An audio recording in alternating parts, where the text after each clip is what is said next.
कट्टे वाले हुसैन का बगदाद की वादी से आवाज आ रही थी, आवाज गौसुल आजम की, ऐ सिंडिकेट की जांच तुम लिखते चले जाओ, तुम पर करम है बगदाद के गौसला। और इसी इंडिया की वादी से आवाज आ रही थी, आवाज सुल्तानुल हिंद की, ऐ सिंडिकेट की जांच तुम लिखते चले जाओ, तुम पर करम है अरे इंडिया भारत के राजा ख्वाजा पिया का।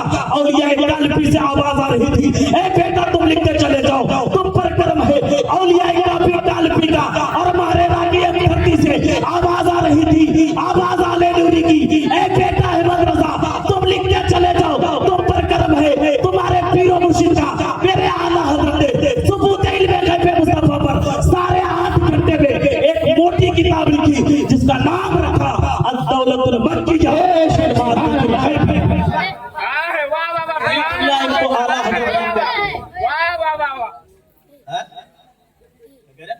एक भाई ने 100 रुपए दिया, आला हजरत की मोहब्बत में दिए हो, कसम खुदा की। आला हजरत अगर पैदा ना होते ना भाई, शायद कि तुम्हारी इस ईमान और अकीदे की हिफाजत करने वाला कोई ना होता।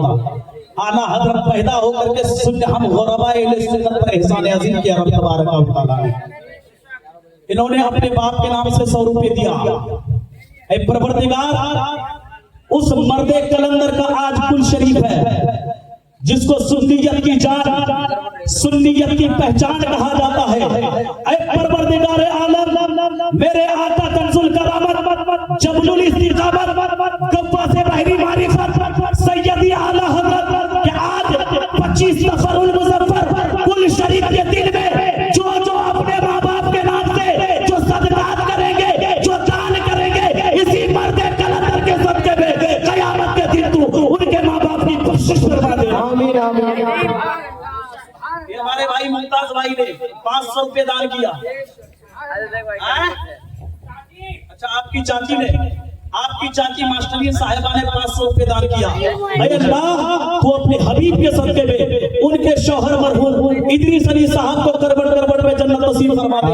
500 रुपए हमारे आली जनाब मास्टर मोहम्मद सफीरुद्दीन साहब ने अपने मरहूम बाप के नाम से 500 रुपए दिया। ऐ परवरदिगार आलम, उस मर्दे कलंदर, उस वली के काबिल के सदके में इसके बाप की मगफिरत फरमा दे।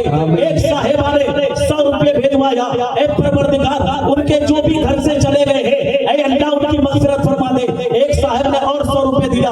ऐ परवरदिगार आलम, तू अपने हबीब के सदके में उनके घर के मरहूमीन की बख्शिश फरमा दे। या आली जनाब हमारे अब्दुल समद साहब, इनकी खूबी है भाई, अब्दुल समद साहब की खूबी है, बताऊं, ये हर मीनाद में जाते हैं कम से कम 100 रुपए देते हैं। अल्लाह इनकी उम्र में भी बरकत देता फरमाए, अल्लाह इनकी कमाई में भी बरकत देता फरमाए। लेकिन आला हजरत के स्कूल शरीफ के दिन में इन्होंने 200 रुपए दिया। ऐ अल्लाह को अपने हबीब के सदके में इनके माँ बाप की मगफिरत फरमा दे। अली जनाब की साथ साथ इस उम्र में दान कर रहे हैं, अल्लाह तू इनकी उम्र को लंबी कर दे।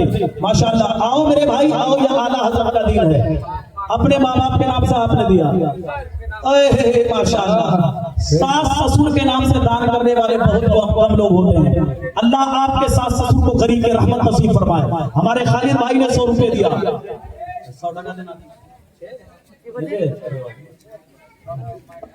माँ बाप के नाम से 200 रुपए दे रहे हैं। अल्लाह माशाअल्लाह माशाअल्लाह। मोहम्मद हलीमुद्दीन साहब ने 200 रुपए दिया अपने माँ बाप के नाम से। अल्लाह सरकार आला हजरत के सदके में इनके माँ बाप की बख्शिश फरमा दे।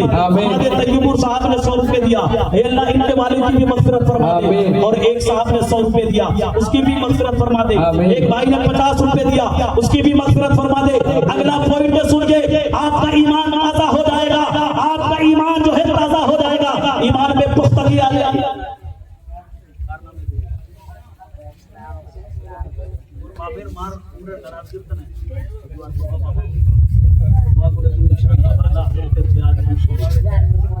देते तो बोले अपना नीचे मांग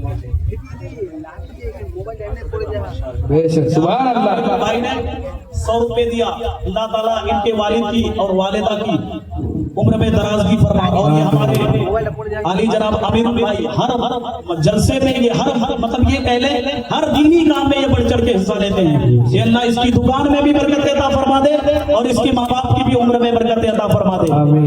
ये हमारे कुतुब शाह गौरी रहमतुल्लाह अलैह, बाप माँ के नाम से 100 रुपए दिया आपने। अल्लाह आपके माँ बाप की मग़फ़िरत फरमाए। माशाअल्लाह। ये हमारे मोतबीर अली जनाब मोहम्मद जैनुल साहब ने 100 रुपए दिया। अल्लाह वो अपने हबीब के सदके पे इनके माँ बाप की मग़फ़िरत फरमा दे। अब पैसे को जरा इकट्ठा कीजिए, 5 मिनट की तकरीर सुनिए, उसके बाद जो लोग भी देना चाहते फौरन दे दीजिएगा। 5 मिनट की गुफ्तगू सुनिए इसी इंडिया की पाकिस्तान जमीन पर, जब नबी के अल्लाह के हबीब माशाअल्लाह वालेकुम सलाम एक कह दिए भाई, अच्छा जो भी दिया तुमने दिया, तुम्हारी उम्र में अल्लाह बरकत देता फरमाए।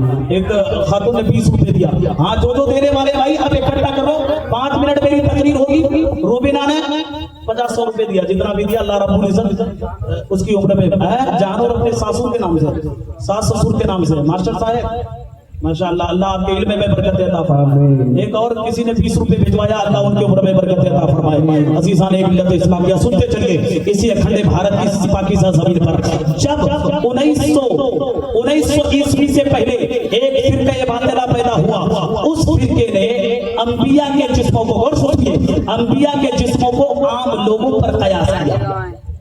जैसे उम्मन आप लोगों की बॉडी 4 से 5 दिन के बाद मरकर मिट्टी से मिल जाती है, उन लोगों ने इसी पर कयास करके कहा अंबिया मरने के बाद उनका जिस्म मिट्टी से मिल जाता है। जब ये बात आला हजरत तक पहुंचती है तो आला हजरत ने हमारे ईमान और अकीदे की कैसे हिफाजत की है।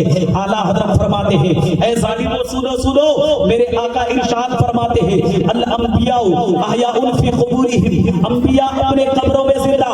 ये कौन हदीस तिलावत किया? आला हजरत ने। ये अकीदा किसका है?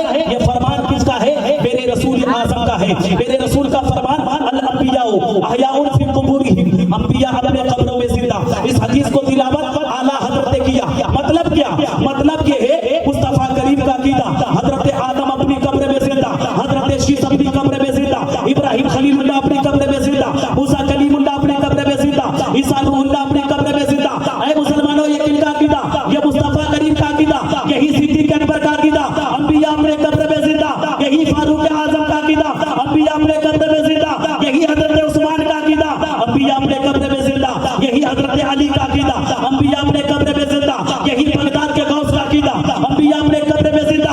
यही हिंद के ख्वाजा मेरे राजा का अकीदा, अंबिया अपने कब्र में जिंदा। यही औलिया कालिबी का अकीदा, अंबिया अपने कब्र में जिंदा। यही बगदाद के गौस का अकीदा, अंबिया अपने कब्र में जिंदा। यही कंसुल करामत जबलुल इस्तिकामत से बहरी मारिफत से क्या दिया आला हजरत का अकीदा, अंबिया अपने कब्र में जिंदा।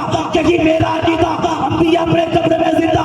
यही आपका अकीदा, अंबिया अपने कब्र में जिंदा। इसी हदीस पर जब आला हजरत की नजर पड़ी तो मेरे इमाम बोल पड़े, तू जिंदा है बंदा, तू जिंदा है बंदा, मेरे चश्मे आलम से छुप जाने। सुभान अल्लाह, सुभान अल्लाह। नारे तकबीर, नारे तकबीर, नारे रिसालत, नारे रिसालत, मसलके आला हजरत, मसलके आला हजरत, नारे तकबीर, नारे रिसालत। अच्छा, ये बच्चा अपने नाना के नाम से 20 रुपए दिया, आली जनाब जमील साहब अपने माँ बाप के नाम से 100 रुपए दिया। और ये हमारे मौसिम साहब, मौसिम का बड़ा मकाम है भाई, कभी मौका मिला तो बयान करूंगा इसे। 100 रुपये हमारे मौसिम साहब ने दिया, अल्लाह इनकी उम्र में बरकत देता फरमाए। माँ बाप के नाम से आपने 100 रुपये और सास ससुर के नाम से इनाम का अकबर भाई ने अपने माँ बाप और सास ससुर के नाम से दिया, अल्लाह उनकी उम्र में बरकत देता फरमाए, इनके माँ बाप की मग़फ़िरत फरमाए। लतीफुर बाबू ने 100 रुपये दिया, अल्लाह उसके इल्म में बरकत देता फरमाए। और एक साहब ने 100 रुपये दिया, उसकी उम्र में बरकत देता फरमाए। मोहम्मद नजरुल साहब ने 50 रुपए दिया, उनके माँ बाप की, उनके वालिद की मग़फ़िरत फरमाए। किसी ने 100 रुपए दिया, अल्लाह उसकी माँ बाप की मग़फ़िरत फरमाए। और ये आली जनाब मामू आफाज साहब ने 500 रुपए दिया। परवरदिगार आलम मौला इनके खानदान के जितने लोग चले गए हैं सबकी बख्शिश फरमा दे और इनकी नस्लों को आबाद कर दे।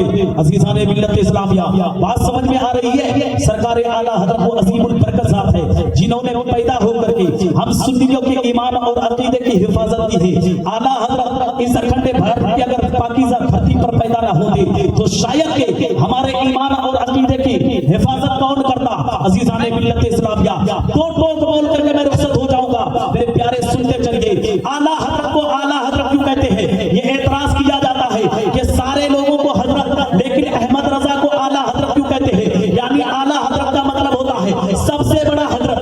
मदरसे में पढ़ाने वाले मुफ्ती को हज़रत, मदरसे में पढ़ाने वाले मुहद्दिस को हज़रत, गौसे आज़म को हज़रत, सिद्दीक अकबर को हजरत, फारूक आजम को हजरत, उस्मान गनी को हजरत, इमाम आजम को हजरत, इमाम यूसुफ को हजरत, इमाम मोहम्मद को हजरत, इमाम कासानी को हजरत, इमाम तहावी को हजरत, मगर अहमद रजा को तुम लोग आला हजरत क्यों कहते हो? ये एतराज हुआ। अब एतराज ये इल्मी नुक्ता है बाबू, ये इल्मी नुक्ता है, सुनते चलिए। सिद्दीक का माना होता है सबसे बड़ा सच्चा। बताइए नबी के दौर में इनको कहा गया सिद्दीक। बताइए नबी से बड़ा कोई सच्चा हो सकता? नहीं हो सकता। मगर चूंकि किसी को जो लक़ब मिलता है ना, उस जमाने के एतबार से मिलता है। ये जिस जमाने में रसूल ने इनको सिद्दीक कहा, उस जमाने में सिद्दीक अकबर से बड़ा कोई सच्चा नहीं था। और उमर फारूक का माना होता है हक और बातिल के दरमियान फर्क पैदा करने वाला। क्या रसूल से भी ज्यादा कोई हो सकता है? मगर आका ने इनको उस पीरियड में कहा जिस पीरियड में ये अदले करते थे, उस पीरियड में इनसे बड़ा इंसाफ करने वाला कोई नहीं था। अजीज़ाने मिल्लत इस्लामिया, बताइए नबी से ज्यादा कोई गनी है, कोई मालदार है? मगर उस्मान को गनी कहा गया। क्यों?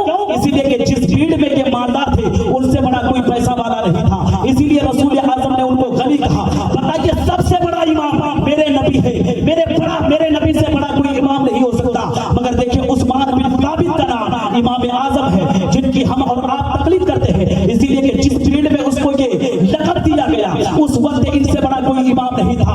बस इसी तरह इमाम अहमद रजा को जिस जमाने में आला हजरत कहा गया, उस जमाने में उनसे बड़ा कोई हजरत नहीं था। यही बात जब मुजाहिद मिल्लत से पूछा गया, अरे मुजाहिद मिल्लत जरा ये तो बताओ, तुम इनको क्यों आला हजरत कहते हो? मुजाहिद मिल्लत उड़ीसा में आराम फरमाने वाले मर्दे कलंदर ने कहा, अरे सुनो, अहमद रजा को जो हम लोग आला हजरत कहते हैं, यूं ही नहीं बल्कि कुरान और हदीस की रोशनी में कहते हैं। सुभान अल्लाह, सुभान अल्लाह। मुजाहिद मिल्लत ने कुरान की आयत तिलावत की। क्या आयत? तो मैंने शुरू में पढ़ा, व अंतुमुल आलौना इन कुंतुम मुमिनीन।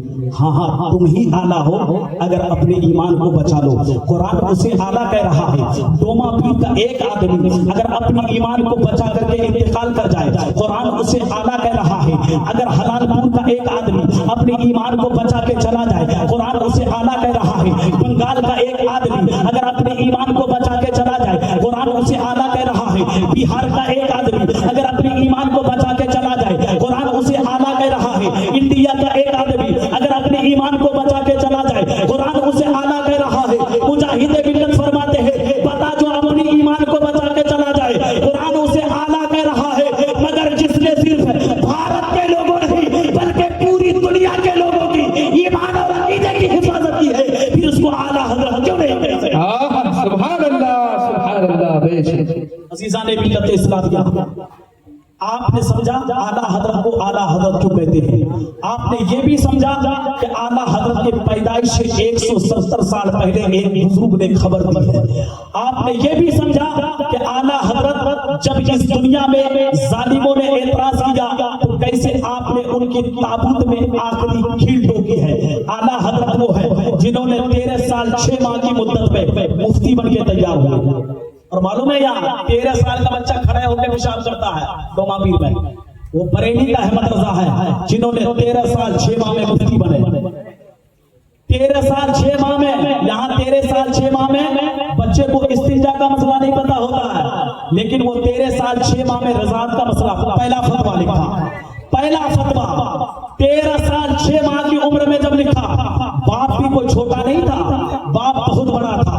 बाप का नाम है अल्लामा मुफ्ती मोहम्मद नकी अली खान रहमतुल्लाह अलैह, अपने जमाने का सबसे बड़ा मुफस्सिर, अपने जमाने का सबसे बड़ा मुहद्दिस। जब आला हजरत ने 13 साल 6 माह की करीब मुद्दत में जब सबसे पहला फतवा लिखा, फतवा लिखने के बाद अपने बाप मुफ्ती मोहम्मद नकी अली खान को दिखाया, कहा अब्बू जान, मैंने ये फतवा लिखा है, आप इसको चेक कर लीजिए, इसमें कोई गलती तो नहीं है। अल्लामा मुफ्ती नकी अली खान ने चेक किया तो आपने इतने दलाइल और बराहीन दिए थे, इतने दलीलों से आपने हुर्मत रज़ात को साबित किया था। अल्लामा नकी अली खान बोल पड़े, बेटा आज से इस दारुल इफ्ता को मैं नहीं बल्कि तुम संभालो। सुभान अल्लाह, बेशक सुभान अल्लाह। बरेली में आज से जितने इस्तिफ्ता आएंगे, हर एक फतवे का जवाब तुम दोगे। ये कितनी साल की उम्र है? 13 साल 6 माह की उम्र में आला हजरत ने ऐसा अपना इल्मी जौहर दिखाया कि बाप इतने बड़े मुहद्दिस होकर के आपको दारुल इफ्ता का मुफ्ती मुकर्रर कर दिया। अज़ीज़ान मिल्लत इस्लामिया, इन्हीं चंद बातों के साथ अपनी तकरीर खत्म कर रहा हूँ। अल्लाह करीम ने चाहा फिर इंशाअल्लाह तकरीर होगी, चूंकि हमारे लाए हुए मेहमान हैं बुलबुले बंगाल हज़रत मौलाना मोहम्मद रमजान अली साहिब किरदार। मैं तमाम हजरात का, आप जितने हजरात आए, मैं तमाम लोगों का दिल से, दिल की अताह गहराइयों से शुक्रिया अदा करता हूँ। अपनी माँ बहनों का भी शुक्रिया अदा करता हूँ, अपने भाइयों का भी शुक्रिया अदा करता हूँ। आपने इस प्रोग्राम को कामयाब बनाया, हमारा साथ दिया। अल्लाह ताला आप तमाम की उम्र में बरकत अता फरमाए। अस्सलामु अलैकुम।